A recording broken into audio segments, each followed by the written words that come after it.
दोस्तों आज की वीडियो में हम सॉल्व करने वाले हैं एसएससी जीडी का मॉक टेस्ट जिसमें मैथ के क्वेश्चनों को सॉल्व करेंगे। तो पहला क्वेश्चन है, जब 200 को किसी धनात्मक पूर्णांक x से भाग दिया जाता है तो शेषफल 8 आता है, तो x के कितने मान संभव हैं। तो दोस्तों आपको क्या करना है, देखो 200 में जब हम किसी पूर्णांक x से भाग देते हैं तो हमारा रिमाइंडर क्या आता है, वो आता है 8। तो आपको क्या करना है, संभावित मान निकालने के लिए 200 में से आपको 8 को घटाना है, तो आपका आएगा 192। अब आपको 192 के ऐसे मल्टीपल देखनी है जो इसके क्या हो, फैक्टर हों। जैसे कि देखो इसे कैसे लिख सकते हैं हम, 1 गुणा 192, ठीक है। 2 इंटू क्या लिख सकते हैं, 96। उसी प्रकार 3 इंटू क्या लिख सकते हैं, 64। और इसे लिख सकते हैं 4 इंटू 48। और देखो और फैक्टर हैं इसके, 6 से भाग करता हूँ मैं, जैसे कि 6 इंटू 6 18 और 6 दूनी 12, ठीक है। उसी प्रकार देखो 8 से करते हैं, तो 8 एकम 8 और 8 चौक 32, सॉरी 8 एकम 8 और कितने हो गए, 8 3 24, सॉरी 8 दूनी 16, 8 चौक 32, यानी कि 8 इंटू 24 हो गया। उसके बाद में देखो एक और 12 इंटू 16। अब देखो जो 8 से जो आपका रिमाइंडर है, अब जिस उसके बराबर और छोटी संख्या होंगी वो इसके क्या होंगे, इसके विभाजक नहीं होंगे।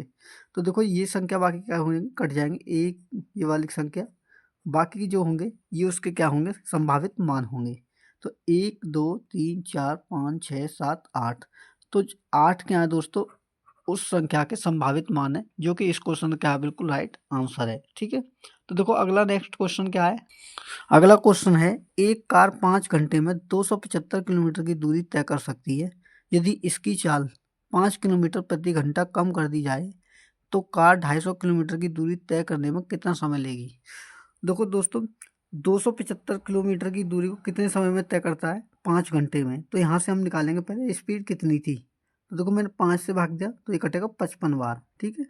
यानी कि उसकी जो स्पीड थी दोस्तों वो कितनी थी, 55 किलोमीटर प्रति घंटा की स्पीड थी। और उसमें क्या करता है, फिर 5 किलोमीटर की कमी करता है, तो कितनी स्पीड हो जाएगी, 50 किलोमीटर की स्पीड।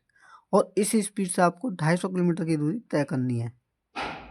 तो 50 पंजे 250, 5 घंटे का समय लगेगा, ठीक है। और यही इसका आंसर है। क्वेश्चन में बोला है, टीना एक काम का आधा भाग 6 दिनों में पूरा करती है, बाद में श्याम की मदद से वह शेष काम को 4 दिनों में पूरा करती है। श्याम अकेले संपूर्ण काम कितने दिनों में पूरा कर सकता है। तो कोई यहाँ पर टीना जो है आधे काम को अगर 6 दिन में कर रही है, 6 दिन में कर रही है, तो पूरे काम को कितने में कर रही है, 12 दिनों में, ठीक है। कितने दिनों में, 12 दिनों में।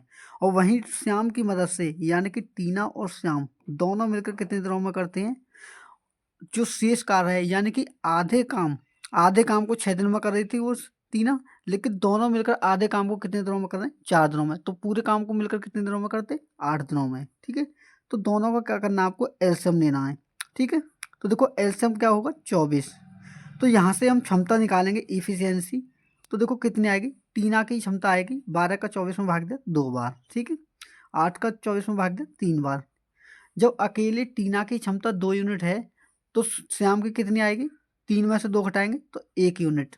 अब आपको टाइम निकालना है कि संपूर्ण कार्य को श्याम जो है कितने दिनों में पूरा करेगा। तो क्या करोगे आप, टाइम इस टाइम ऑफ श्याम बराबर क्या करोगे, जो टोटल कार्य है उसे ऊपर लिखोगे और क्षमता से भाग, जो श्याम की क्षमता कितनी है, 1। यानी कि दोनों मिलकर, सॉरी श्याम जो है अकेला उस कार्य को 24 दिन में करेगा, जो कि दोस्तों इस क्वेश्चन का बिल्कुल करेक्ट आंसर है, ठीक है। अगला क्या है, अगला क्वेश्चन है, एक व्यक्ति ने अपने वेतन का 60% घर के खर्च पर, अपने वेतन का 20% किराए पर और शेष वेतन में से 80% एक ट्रस्ट को दान कर दिया। यदि उसके पास 20,000 रुपये शेष हैं तो उसका वेतन कितना है। मान के चलिए कोई भी व्यक्ति हो, उसका जो वेतन होता है वो 100% होता है, ठीक है। लेकिन उसमें से क्या करता है वो 60% घर के खर्च पर, ठीक है। किस पर, घर के खर्च पर, जो होम का होगा, ठीक है, 60%। और उसके बाद में क्या करता है वो, देखो 20% करता है किराए पर, 20% करता है किराए पर, ठीक है। और देखो शेष जो बचता है उसका 80%, यानी कि दोस्तों उसने खर्च कितना कर दिया, 60% घर के खर्च पर और 20% किराए पर, यानी कि उसने कितना खर्च कर दिया, 80%। बचा कितना उसके पास, उसके पास बचा 20%, ठीक है। और 20% का क्या है, 20% को कैसे जब फ्रैक्शन में लिखेंगे तो क्या होगा, 20/100 इंटू, और देखो उसका 80%, यानी कि जो बचा है इसका 80%, 80%/100, ठीक है। और इसमें बोला है दोस्तों 80% एक टेस्ट को दान कर दिया, उसके पास बचा कितना, उसके पास बचा 20,000। तो देखो हम क्या करेंगे, जो 80% उसने खर्च किया है उसे निकाल देंगे, तो उसके पास बचेगा 20%, कितना, 20%, तो 20/100, और इसी का मान दे रखा है आपको दोस्तों कितना, 20,000 रुपये, ठीक है। तो जब इसे सॉल्व करोगे तो देखो क्या आएगा, देखो 20 से भाग दिया मैंने 100 में तो ये कटा 5 बार, ठीक है, और 20 से भाग दिया 100 में तो कितनी बार कटा, 5 बार। तो मान के चलिए अगर उसके पास x रुपये थे तो देखो उसके कितने आएंगे, जो वेतन है 5 का गुना 5 में, 5 5 25 और 25 दूनी 50, ठीक है। तो कितना हो जाएगा ये, सॉरी यहाँ 20,000 है दोस्तों, ये हो जाएगा 25 दूनी 50 यानी कि 5 लाख रुपए। और यही क्या है दोस्तों, इस क्वेश्चन का राइट आंसर है, जो कि बिल्कुल करेक्ट आंसर है, ठीक है। तो देखो अगला क्वेश्चन क्या है आपका, अगला क्वेश्चन में बोला है पी क्यू तथा आर का औसत भार 58 किलोग्राम है। यदि पी और क्यू का औसत भार 54 किलोग्राम तथा क्यू और आर का औसत भार 48 किलोग्राम है तो क्यू का भार ज्ञात कीजिए। यानी कि देखो 3 व्यक्ति हैं, P plus Q plus R, इनका औसत वजन दे रखा है आपको कितना, 58। लेकिन अगर हम इनका टोटल वजन निकालें तो क्या करना होगा, मैं 3 और 3 से भाग, क्योंकि व्यक्ति कितने, 3। तो देखो कितना आएगा, 3 का गुना जब करते हैं तो 3 अट्ठे 24 का 4, 3 पंजे 15 और 2 17, यानी कि 174 किलोग्राम तीनों का वेट है। लेकिन आगे बोला है कि पी और क्यू का औसत वजन कितना दे रखा है, वो दे रखा है 54 किलोग्राम। तो 2 व्यक्ति हैं, टोटल निकालने के लिए क्या करेंगे, 2 से गुना, यानी कि पी और क्यू का जो टोटल वेट है वो है 108 किलोग्राम। और देखो क्यू और आर, इनका औसत वजन दे रखा है आपको कितना, 48 किलोग्राम। तो 48 में 2 का गुना करेंगे तो इनका टोटल वजन आ जाएगा कितना, 96 किलोग्राम, ठीक है। अब सिंपली आपको निकालना किसका है, आपको निकालना है क्यू का। तो आप यहाँ ध्यान से देखिए कि आपको P plus Q plus R का मान दे रखा है 174, और यहाँ जब दोनों को आप जोड़ोगे तो यहाँ पर देखो क्या मान आएगा आपका। देखो मैं इन दोनों को जोड़ता हूँ, तो P plus 2Q plus R, क्योंकि क्यू कितनी जगह है, 2 जगह, बराबर 108 में जब 96 जोड़ोगे तो कितना आएगा, देखो 8 से 14 का 4, 9 और 1 10 की 0, और यहाँ कितना होगा, 1 और 1 2, 1 हासिल का था। अब देखो Q यहाँ पर 2 जगह है, लेकिन यहाँ Q कितना है, 1 जगह है। तो जब इसमें से हम इसको घटाएंगे तो -P plus Q plus R, तो इसमें से क्या करना है आपको, 174 को घटाना है। तो देखो बाकी सब क्या होंगे, ये माइनस का, ये भी माइनस का, बाकी सब संख्या क्या आपकी माइनस की हैं। तो 2Q में से आप Q घटाओगे तो क्या बचेगा आपका, 1Q बचेगा, और जिसका मान आपका सीधा निकल कर आएगा। तो देखो 4 में से 4 घटाया 0, यहाँ 10 में 7 घटाए 3, यानी कि Q का जो वेट है वो कितना है दोस्तों, वो है उसका 30 किलोग्राम, और यही इसका बिल्कुल करेक्ट आंसर है। तो अगला क्वेश्चन क्या बोला आपका, अगला क्वेश्चन है यदि 49 अनुपात x समानुपात x अनुपात 81 और 64 अनुपात y अनुपात समानुपात y अनुपात 169 है, जहां x और y दोनों प्राकृत संख्या हैं, तो 2x प्लस 3y का मान ज्ञात कीजिए। दोस्तों आपको देखो दो अनुपात दे रखे हैं समानुपात में। देखो पहला है 49 अनुपात x अनुपात समानुपात x अनुपात 81, ठीक है, पहला ये है। और देखो दूसरा दे रखा है आपके पास 64 अनुपात y समानुपात y अनुपात 169। तो देखो जब भी आपके पास आपका यहाँ पर मतलब है कि इसका मध्यानुपाती आपको निकालना है, तो देखो मध्यानुपाती जब हम निकालते हैं तो देखो x का गुना x में करेंगे तो ये हो जाएगा होल स्क्वायर, ठीक है। तो देखो मैंने क्या किया, एक्स स्क्वायर बराबर इन दोनों को क्या करना है आपको, देखो यहाँ से जब स्क्वायर को हटाओगे तो इस पर चढ़ जाएगा रूट, ठीक है। तो आपको रूट में क्या करना, 49 इंटू 81। तो देखो 49 जो हमारा रूट स्क्वायर होता है वो होता है 7 का, तो 7 और 81 किसका होता है, 9 का, तो 7 ने 63। यहाँ से आपका मान निकल के आया x का मान 63, और देखो यहाँ से निकालेंगे y का मान, तो देखो y का मान डायरेक्ट निकालेंगे, रूट में 64 गुणा 169।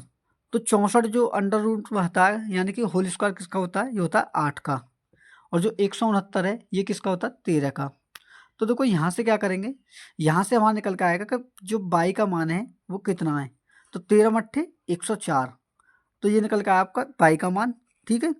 अब देखो आपको फाइंड क्या करना है, आपसे पूछा है कि 2x प्लस 3y बराबर क्या, 2x प्लस 3y। तो देखो x का करना आपको 2 गुना, तो देखो x कितने आपके पास 63, तो 2 गुना 63 प्लस के 3 गुना 104, 63 दूनी होती है 126, और 104 का जब 3 में गुना करोगे तो हो जाएगा 312। ठीक है, तो देखो ऐड करेंगे तो क्या आएगा, 6 और 2 8, 2 और 1 3, और 3 और 1 4, यानी कि 438 जो होगा दोस्तों वो क्या होगा, आपका बिल्कुल करेक्ट आंसर होगा, और यही आपका बिल्कुल राइट आंसर है। ठीक है दोस्तों, तो अगला क्वेश्चन क्या आपका, अगले क्वेश्चन में बोला है एक समचतुर्भुज के दो विकर्णों की लंबाई 20 सेंटीमीटर और 23 सेंटीमीटर है, समचतुर्भुज का क्षेत्रफल क्या होगा। यानी कि दोस्तों देखो एक समचतुर्भुज है जिसका एक विकर्ण यानी कि एक डायगोनल जिसका मान कितना है आपके पास 20 सेंटीमीटर है, और जो दूसरा डायगोनल है यानी कि विकर्ण उसका मान है आपके पास 23 सेंटीमीटर। ठीक है, जब भी आपको समचतुर्भुज दे तो उसका आपको विकर्ण दे तो आपका जो क्षेत्रफल निकलता है दोस्तों वो निकलता है देखो डायगोनल 1 इंटू डायगोनल 2, यानी कि दोनों डायगोनल को आपको गुणा कर देना तो आपका समचतुर्भुज का क्षेत्रफल सीधा निकल कर आएगा। ठीक है, तो देखो पहले डायगोनल कितना है 20 सेंटीमीटर इंटू दूसरा कितना है 23, तो 23 का गुना 20 में 23 दूनी 46 और एक जीरो, यानी कि 400 सेंटीमीटर स्क्वायर जो होगा दोस्तों वो आपके समचतुर्भुज का क्षेत्रफल होगा, जो कि बिल्कुल करेक्ट आंसर है। तो अगला क्वेश्चन क्या बोला है देखो, अगला क्वेश्चन बोला है राम और रमेश की वर्तमान आयु का अनुपात 3:5 है, 7 वर्ष बाद उनकी आयु का अनुपात 4:5 हो जाता है, तो आपसे पूछा है कि रमेश की वर्तमान आयु बताइए। तो देखो आपको देखो अनुपात दे रखा है राम अनुपात रमेश, ठीक है, दो व्यक्ति हैं ये, तो आपसे देखो जो इनका वर्तमान का अनुपात है वर्तमान आयु का वो दे रखा 3:5। ठीक है, अब देखो 7 वर्ष के बाद इनकी जो आयु का अनुपात है वो हो जाता है 4:5। ठीक है, तो आपको क्या निकालना है, आपको रमेश की वर्तमान आयु निकालनी है वो कितनी होगी। तो दोस्तों जब भी आयु के ऊपर ऐसे क्वेश्चन आते हैं तो सिंपली आपको क्या करना है, पहले उनकी आयु का जो अंतर है पहले वो समान करना है। तो देखो 3 और 5 के बीच में कितने का अंतर है, 2 का अंतर, और 4 और 5 के बीच में कितने का अंतर है, 1 का अंतर। तो इस गैप को क्या करना है, हमें समान करना है, क्योंकि कोई भी दो व्यक्तियों की उम्र का जो अंतर है वो 10 साल पहले भी उतना ही होगा और 10 साल बाद भी। ठीक है, तो इसमें क्या करेंगे, अनुपात में हम 2 का गुना करेंगे, तो देखो 2 का गुना 4 में कितना होगा 8, 2 का गुना 5 में कितना होगा 10। तो अब देखिए 8 और 10 के बीच में कितने का गैप है, यहाँ भी 2 का और वहाँ भी 2 का। तो अब यहाँ से यूँ देखिए 3 से 8 आने में हम कितने यूनिट बढ़े, यानी कि 5 यूनिट। तो देखो 5 यूनिट का मान जब आपके पास कितना दे रखा है, वो दे रखा है 7 वर्ष। ठीक है, 5 यूनिट का मान 7 वर्ष, तो आपको निकालनी है रमेश की। तो देखो रमेश की निकालने के लिए आप क्या करोगे, इस 5 को ले जाओगे 7 के पट्टी में, तो 1 यूनिट का मान आएगा आपका 7/5, और आपको किसकी निकालनी है, रमेश की, तो आप गुना करोगे 5 का। ठीक है, तो 5 से 5 कट गए, तो उम्र कितनी आ गई 7 वर्ष, जो कि दोस्तों बिल्कुल करेक्ट आंसर है। ठीक है, तो देखो अगला क्वेश्चन क्या बोला आपका, अगला क्वेश्चन है एक दुकानदार 6 शर्ट खरीदने पर 4 शर्ट मुफ्त देता है, ग्राहकों को दी गई छूट का प्रतिशत ज्ञात कीजिए। तो आपको क्या करना है दोस्तों, जितनी छूट मिल रही है छूट प्रतिशत निकालने के लिए आप क्या करोगे, देखो 4 शर्ट की छूट मिल रही है तो 4 को लिखोगे आप ऊपर। ठीक है, कितने शर्ट के ऊपर मिल रही है, 6 शर्ट खरीदने पर, तो आप क्या करोगे, जितनी शर्ट मुफ्त मिल रही है उन्हें जोड़ोगे किसमें, जितनी शर्ट पर खरीदने पर। तो इसने बोला है 6 शर्ट खरीदने पर 4 मुफ्त, तो दोनों को क्या करना है, आपको जोड़ना है, तो 6 और 4 10 और गुना कर देना 100 से, गुणा 100 से। तो देखो 10 का भाग आप 100 में दोगे तो ये कितनी बार कटेगा, 10 बार, और 10 का गुना 4 में करोगे तो कितना हो जाएगा दोस्तों 40%, यानी कि उसने शर्ट पर 40% का डिस्काउंट दे रखा है दोस्तों, जो कि क्या बिल्कुल करेक्ट आंसर है। तो अगला क्वेश्चन क्या है, अगला क्वेश्चन है एक पाइप किसी टैंक को 7/4 घंटे में भर सकता है, जबकि दूसरा पाइप टैंक के पूरा होने पर इसे 21/8 घंटे में खाली कर सकता है। दोनों पाइपों को उस समय खोला गया जब टैंक 2/3 खाली था, तो टैंक को भरने में कितना समय लगेगा। तो देखो मान के चलिए एक जो पाइप है वो ए है, जो कितने समय में भर रहा है, वो भर रहा है 7/4 घंटे में। ठीक है, और जो दूसरा पाइप बी है वो दे रखा है आपको 21/8 घंटे में क्या कर रहा है, खाली कर रहा है। तो देखो जो भर रहा है उसे लिखेंगे प्लस में, जो घटा रहा है उसे लिखेंगे माइनस में। ठीक है, तो आपको क्या करना है, इन दोनों का एलसीएम लोगे, किसका, ऊपर वाली संख्याओं का, 7 और 21 का। ठीक है, तो 21 और 7 का एलसीएम क्या होगा, 21। अब आपको क्या करना है, इस 7 का भाग 21 में देना है और उसका गुना 4 में करना है। तो देखो 7 का भाग मैंने 21 में दिया तो कटा 3 बार, और 3 का गुना करा 4 में, तो कितना होगा, 12।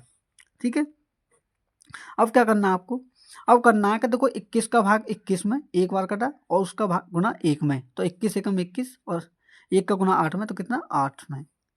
तो अब क्या होगा दोस्तों, ये निकल के आया आपके पास, क्या है, ये आ गया आपके पास कि ए जो है 12 घंटे में भरता है और बी कितना, 8 घंटे में। तो दोस्तों ये निकल कर आ चुकी है इनकी क्षमताएं, कि ए की क्षमता है 12 यूनिट भरने की, और बी की क्षमता है 8 यूनिट घटाने, खाली करने की।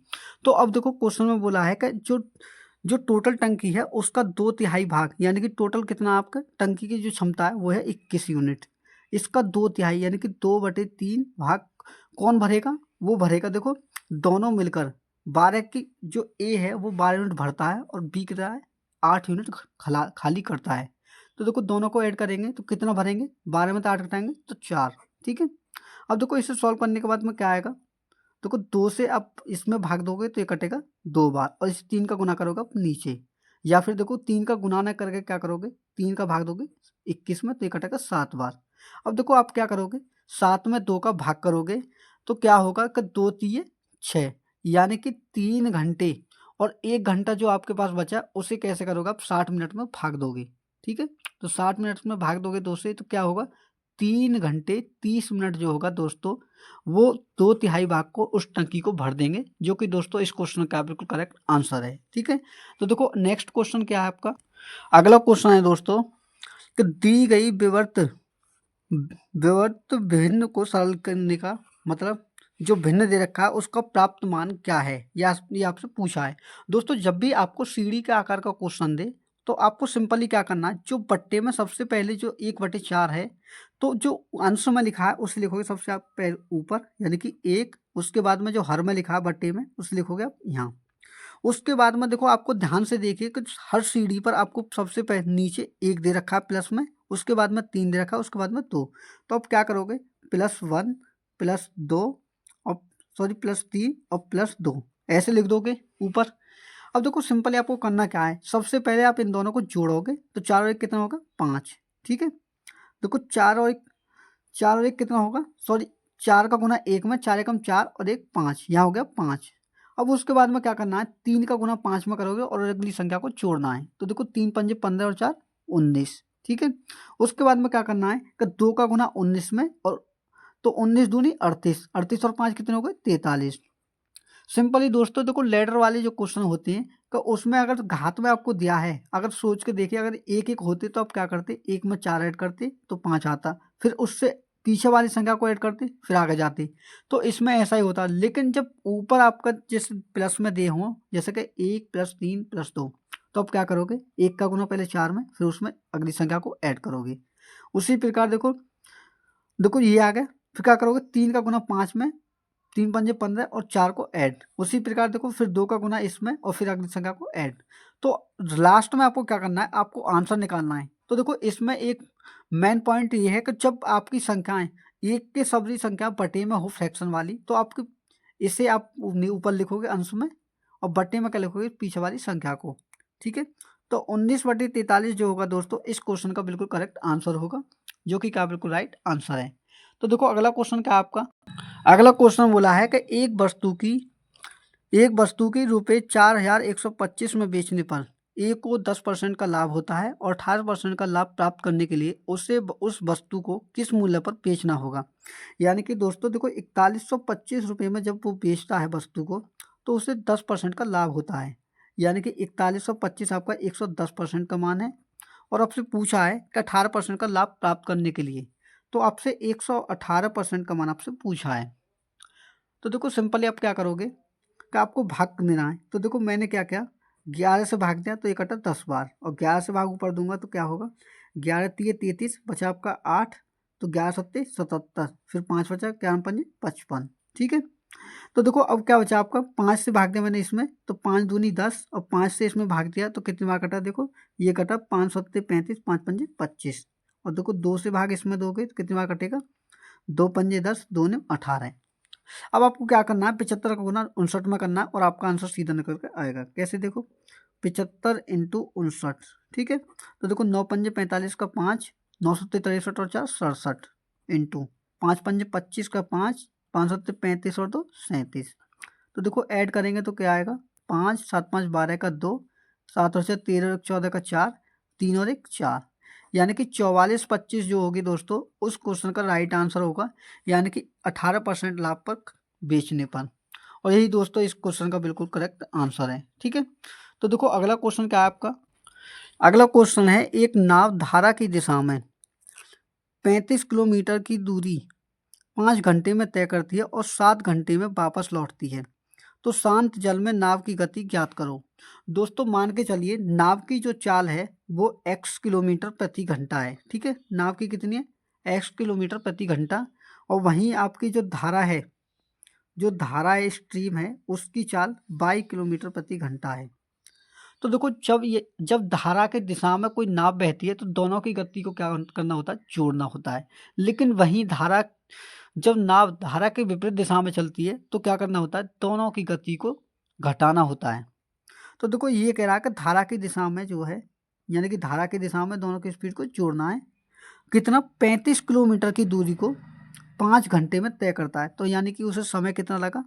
तो देखो स्पीड हम निकालेंगे डिस्टेंस अपॉन में समय, तो देखो डिस्टेंस है 35 किलोमीटर और समय कितना लग रहा है, 5 घंटे दिशा में।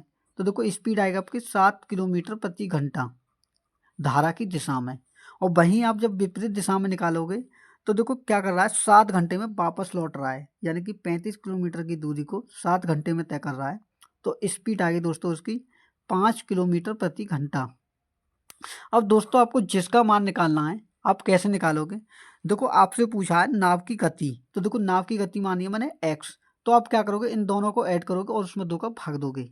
तो देखो x और x 2x बराबर 7 और 5 12, तो देखो 2 से भाग दिया तो x का मान आएगा 6 किलोमीटर प्रति घंटा, यानी कि दोस्तों नाव की जो चाल होगी वो 6 किलोमीटर प्रति घंटा होगी, जो कि बिल्कुल करेक्ट आंसर है, ठीक है। तो देखो नेक्स्ट अगला क्वेश्चन क्या है आपका, अगला क्वेश्चन है, वह अधिकतम संभवतः लंबाई ज्ञात कीजिए जिसका उपयोग 2 metre 25 centimetre, 2 centimetre 70 centimetre, 3 metre 15 centimetre लंबाई को यथार्थ मापने के लिए किया जा सके। दोस्तों जब भी आपसे मैक्सिमम या अधिकतम शब्द बोले तो आपको वहाँ क्या निकालना है, उनका महत्तम समापवर्तक, ठीक है, यानी कि हाईएस्ट कॉमन फैक्टर। तो देखो मैं आपको बताऊं, जो आप 2 मीटर 25 सेंटीमीटर है, तो देखो 2 मीटर 25 सेंटीमीटर दे रखा है आपको, तो आप इसे कैसे लिख सकते हो, देखो 1 मीटर में होती है 100 सेंटीमीटर और 25 सेंटीमीटर उसमें और ऐड करने हैं तो कितने हो जाएंगे, 225 सेंटीमीटर, ठीक है। 225 हो गए एक। अगला दे रखा है आपको, देखो 2 मीटर 70 सेंटीमीटर, 2 मीटर 70 सेंटीमीटर, ठीक है। तो 1 मीटर में 100 सेंटीमीटर, तो 2 मीटर में कितने हो गए, 200 सेंटीमीटर, और 70 ऐड करेंगे तो दोस्तों कितना हो जाएगा, 270, ठीक है। अब देखो आगे दे रखा है 3 मीटर 15 सेंटीमीटर, ठीक है। 1 मीटर में 100 सेंटीमीटर हो गए, तो 3 मीटर में कितने हो गए दोस्तों, 300 सेंटीमीटर, और 300 में 15 एंड करेंगे तो कितना होगा, 315 सेंटीमीटर। अब दोस्तों आपको करना क्या है, इनका निकालना है आपको हाईएस्ट कॉमन फैक्टर, यानी कि महत्तम समापवर्तक। तो दोस्तों जब भी आपके पास बड़ी बड़ी संख्या हो और उनका आपको एचसीएफ निकालना हो तो आपको क्या करना है, डिफरेंस मेथड का यूज करना है। डिफरेंस मेथड कैसे लगाते हैं, देखो 270 में से आप 225 को हटाइए, तो देखो 10 में से 5 घटाया 5, यहाँ का बचा 6, 6 में 2 घटाए 4, यानी कि 45 आया। अब इसके बाद में क्या करना है आपको, 270 और 315 का आपको फिर डिफरेंस लेना है, तो देखो 5 में से 0 घटाया 5, और यहाँ क्या हो गया आपका 11, 11 में 7 घटाए 4, यानी कि दोस्तों दोनों संख्या क्या आपकी 45 है, यानी कि 45 से आपकी ये भी कटती है और 45 से ये भी, ठीक है। तो आपको क्या करना है कि आपको हाईएस्ट कॉमन फैक्टर निकालना है, यानी कि यथार्थ मापने के लिए बड़ी से बड़ी संभावित मान।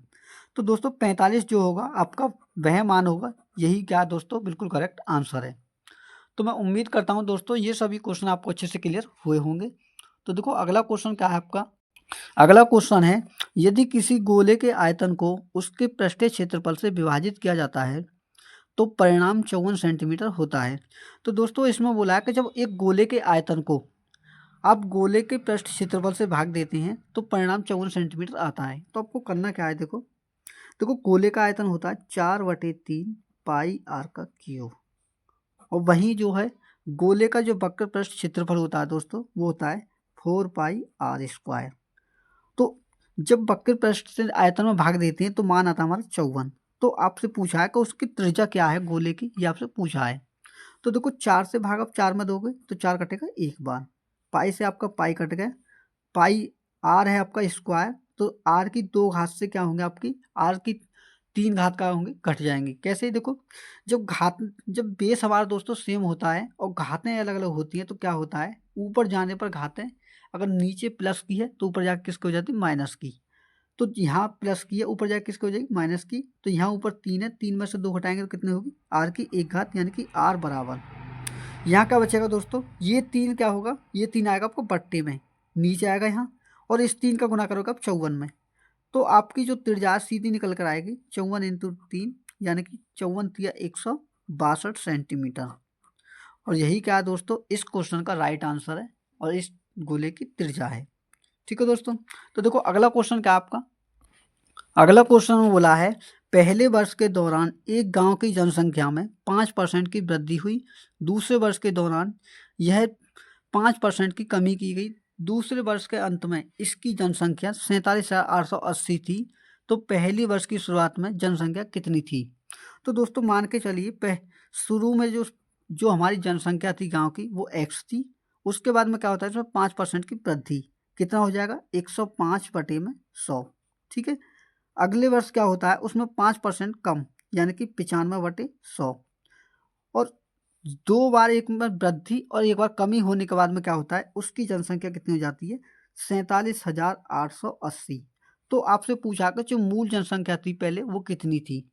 तो देखो आपको सिंपल ही करना क्या है दोस्तों, देखो 21 पंजे होते हैं हमारे 105, कैलकुलेशन करते हैं और 21 का भाग करेंगे इसमें, तो 21 दूनी कितने हो गए 42, कितना बचा आपका 5 यानी कि 58 हो गया, 21 दूनी 42, यहाँ कितना बचा आपका 16, 21 अट्ठे हो गए 168 और एक जीरो। ठीक है, अब देखो और सॉल्व करते हैं तो क्या आता है, देखो x बराबर, देखो इस 100 का गुना करते हूँ मैं यहाँ। ठीक है, तो देखो 22,80 इंटू ये होगा 10,000, जब 100 का गुना 100 में करेंगे, और ये होगा 5 × 95। तो सिंपली देखो करना क्या है, 19 पंजे होते हैं 95, 19 का भाग दिया मैंने इसमें, 19 एकम 19, बचा कितना 3, 19 दूनी 38, यानी कि 120 बार। और देखो 5 पंजे होते हैं दोस्तों 25, और 25 का भाग इसमें दोगे 10,000 में तो ये कटेगा 400 बार। अब आपको सिंपली करना क्या है, 120 का गुना 400 में, तो 12 चौके 48, ठीक है, और 3 जीरो, यानी कि दोस्तों उस गांव की जो शुरुआत में जो जनसंख्या थी वो 48,000 थी, जो कि इसका क्या बिल्कुल करेक्ट आंसर है। ठीक है, तो देखो अगले क्वेश्चन में क्या बोला आपका, अगला क्वेश्चन है एक 735 मीटर लंबी ट्रेन 225 मीटर लंबी सुरंग को 48 सेकंड में से गुजरती है। तो आपसे ट्रेन की चाल पूछी है। तो दोस्तों जब भी आपको पूछ ले कि कोई ट्रेन एक ट्रेन को पार करती है और दूसरे एक प्लेटफॉर्म को पार करती है या किसी व्यक्ति को पार करती है, तो आपको क्या करना है, अगर प्लेटफॉर्म है तो दोनों की क्या को लेंगे, लेंथ। तो देखो इसमें बोला है कि 735 मीटर लंबी ट्रेन, तो देखो ट्रेन की लंबाई है 735, उसमें ऐड करेंगे जो प्लेटफॉर्म की लंबाई है। तो इसमें दे रखा है सुरंग, सुरंग की लंबाई कितनी है आपके पास 225, तो दोनों को ऐड करेंगे, कितने समय में पार करता है, तो वो करता है आपका 48 सेकंड में। अगर दोस्तों 2 ट्रेन होती तो क्या करते हम दोनों की स्पीड को लेते, लेकिन स्पीड क्या आपकी यहाँ पर सिर्फ ट्रेन की है। तो देखो मान के चलिए हमारी ट्रेन की स्पीड x है। ठीक है, तो क्या आएगा, देखो 735 में 225 को ऐड करेंगे तो कितना होगा, देखो 700 और 200 हो गए 900, और 35 में 25 को ऐड करेंगे कितना हो जाएगा 60, यानी कि 960 बटे में 48, और 48 का भाग दोगे तो देखो कितना आएगा 48 दूनी 96, यानी कि 20 मीटर प्रति सेकंड जो आ गई दोस्तों उस ट्रेन की क्या आ गई चाल आ गई। लेकिन क्वेश्चन में जो आपको स्पीड दे रखे वो दे रखे किलोमीटर प्रति घंटा में। तो देखो किलोमीटर प्रति घंटा में बदलने के लिए आपको करना क्या है, इसमें 18/5 से गुना। तो देखो 5 में से जब 20 में भाग दोगे तो ये कटेगा 4 बार, और 18 चौक कितने हो गए 72 किलोमीटर प्रति घंटा, इस क्वेश्चन का क्या दोस्तों बिल्कुल करेक्ट आंसर है। ठीक है, तो देखो अगला क्वेश्चन क्या है आपका। अगले क्वेश्चन में बोला है किसी धनराशि पर 3 वर्षों के लिए 4% वार्षिक दर से चक्रवृद्धि ब्याज और साधारण ब्याज के बीच का अंतर 76 रुपये है, तो वह धनराशि क्या है। तो आपसे मूलधन पूछा है दोस्तों, आपको टाइम दे रखा है 3 वर्ष और 4% आपको रेट दे रखा है, और आपको जो इसमें दिया है चक्रवृद्धि ब्याज और साधारण ब्याज के बीच का अंतर। तो दोस्तों जब भी आपको चक्रवृद्धि और साधारण ब्याज के बीच का अंतर दे तो आपको क्या करना है, देखो डिफरेंस बराबर, यानी कि चक्रवृद्धि ब्याज और साधारण ब्याज के बीच का अंतर बराबर प्रिंसिपल इंटू यानी कि मूलधन इंटू रेट अपॉन 100 का होल स्क्वायर इंटू 300 प्लस के रेट बटे में 100। आपको इस फॉर्मूला में वैल्यू को पुट करना है और आपका आंसर सीधा आएगा। कैसे, देखो आपको चक्रवृद्धि और साधारण ब्याज का अंतर है 76, ठीक है 76 रुपये, और मूलधन आपसे पूछा है तो मैंने इसे पी को यूँ ही रखा, रेट रखा आपको 4%, देखो 4 बटे 100 इंटू 300 में जब आप चेयर को ऐड करोगे तो कितना हो जाएगा 304, ठीक है बटे में 100।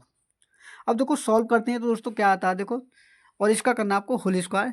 तो देखो 4 से मैंने भाग दिया तो कितनी बार कटा, ये कटा देखो 25 बार, ठीक है कितनी बार 25 बार। अब आपको करना क्या है, देखो 76 से अगर आप यहाँ से भाग दोगे इसमें तो क्या आएगा आपको 4 बार। देखो मैं इसे सॉल्व करके आपको बताता हूँ कि प्रिंसिपल बराबर 100 का गुना यहाँ करिए और 25 का भी यहाँ। तो देखो 76 इंटू 25 इंटू 100 और बटे मिलाएंगे हम 304 को, ठीक है 304 को। लेकिन दोस्तों यहाँ पर क्या आया, देखो 1/25 और 1/25 का जब होल स्क्वायर करोगे तो कितना हो जाएगा 625। तो ये है आपका 625। और देखो 76 चौके कितने होती हैं, ये होते हैं हमारे 304, और 4 का भाग 100 में दोगे तो कितनी बार कटेगा 25 बार। अब सिंपली दोस्तों आपको करना क्या है, 25 का गुना 625 में, तो दोस्तों ये बन गया आपको 25 का क्यूब, और 25 का क्यूब होता है दोस्तों हमारा 15,625, जो कि दोस्तों इस क्वेश्चन का बिल्कुल करेक्ट आंसर है। यानी कि उस व्यक्ति का जो मूलधन है वो 15,625 रुपये था, जो कि इस क्वेश्चन का बिल्कुल राइट आंसर है। ठीक है, तो मैं उम्मीद करता हूं दोस्तों क्वेश्चन आपको अच्छे से क्लियर हुए होंगे। तो देखो अगला क्वेश्चन क्या आपका, अगला क्वेश्चन है यदि ए और ए अनुपात बी, देखो आपको अनुपात दे रखा है ए अनुपात बी, जो दे रखा कितना 2:1, ठीक है, और आगे बोला है कि बी अनुपात सी 1:3 है तो सी अनुपात ए बराबर होगा। तो देखो आगे देखो यहाँ दे रखा बी अनुपात सी, तो देखो बी का अनुपात कितना 1:3, ठीक है। जब बीच वाली संख्या दोनों सेम हो तो आपका अनुपात सीधा क्या आता है 2:1:3, ठीक है। अब देखो आपसे पूछा है कि सी अनुपात ए बराबर क्या होगा, तो देखो सी कितना आपका 3 और ए कितना है 2, तो आपका जो आंसर होगा दोस्तों कितना होगा 3:2 होगा, जो कि बिल्कुल करेक्ट आंसर है। ठीक है, तो मैं उम्मीद करता हूं दोस्तों आपको सभी क्वेश्चन अच्छे से क्लियर हुए होंगे। दोस्तों अगर वीडियो अच्छी लगे हो तो वीडियो को लाइक जरूर करें, और चैनल पर नए हैं तो बेल आइकन को प्रेस करके चैनल को सब्सक्राइब भी कर लें। ठीक है, तो मिलते हैं अगले मॉक टेस्ट के साथ में। और दोस्तों अगर आपको कितने क्वेश्चन सही हुए और कमेंट बॉक्स में कमेंट करके जरूर बताएं। ठीक है।